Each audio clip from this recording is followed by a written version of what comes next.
बिस्मिल्लाहिर्रहमानिर्रहीम। अस्सलाम वालेकुम। मेरा नाम शबाना है और मैं आपको किचन स्किल्स में खुशामदीद कहती हूँ। आज मैं आपके साथ दाल मखनी की रेसिपी शेयर करूँगी। ये इंडियन रेसिपी है, बहुत ही मज़े की ज़बरदस्त ये दाल बनती है। सबसे पहले दाल मखनी के लिए दाल तैयार करते हैं। इसके लिए मैंने ली है 1 पाव, मेरे पास साबुत माश है, इसको मैंने ओवरनाइट भिगो लिया है। आधा पाव मेरे पास लाल लोबी है, इसको भी मैंने ओवरनाइट भिगो लिया है। 2 टीस्पून नमक डालेंगे, 1 टेबलस्पून लहसुन अदरक का पेस्ट और इसको प्रेशर कुकर में आधा घंटा पका लेंगे।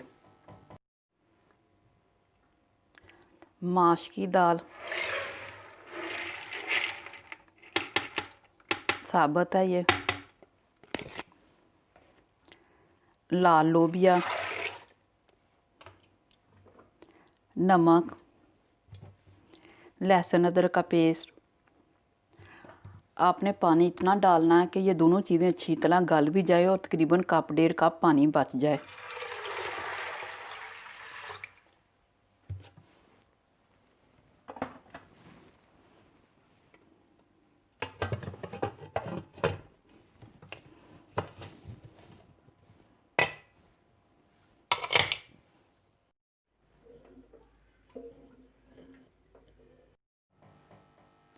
दाल मखनी की दालें बॉईल हो चुकी हैं। अब दाल मखनी को तैयार करते हैं। इसके लिए लिया मैंने आधा पैकेट मेरे पास करीम का है, आधा कप दही का है, 1/4 कप तेल का है, 5 टेबलस्पून मक्खन के हैं, 1 टीस्पून भुना हुआ कूटा हुआ ज़ीरा है, 2 टीस्पून सुरख मिर्च है, हाफ़ टेबलस्पून लहसुन अदरक का पेस्ट है, 1 अदद प्याज है जिसको मैंने बारीक काट लिया है, 3 अदद टमाटर है, इनको भी मैंने बारीक काट लिया है।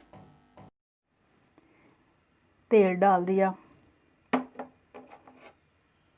मक्खन,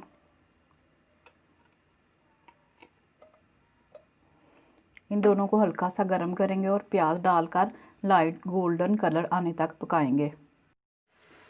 तेल और मक्खन गर्म हो चुके हैं, प्याज डाल देंगे।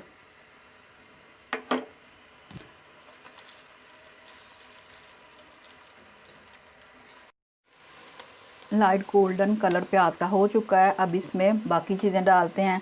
सुरख मिर्च, ज़ीरा, लहसुन अदरक का पेस्ट, टमाटर, नमक दाल बॉईल करते हुए डाल दिया था। इसको 3-4 मिनट के लिए बिल्कुल हल्की आंच पर ढाँप देंगे ताकि टमाटर थोड़े सॉफ्ट हो जाएं। टमाटर सॉफ्ट हो चुके हैं। अब इसमें मैं थोड़ा थोड़ा दही डालकर मसाले को अच्छी तरह भून लूँगी।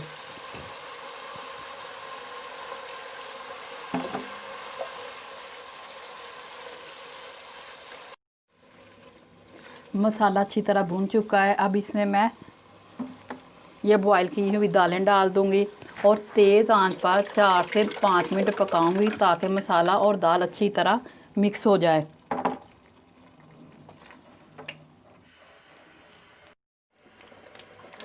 दाल मखनी तैयार हो चुकी है। अब इसे मैं क्रीम डालकर अच्छी तरह मिक्स कर लूँगी।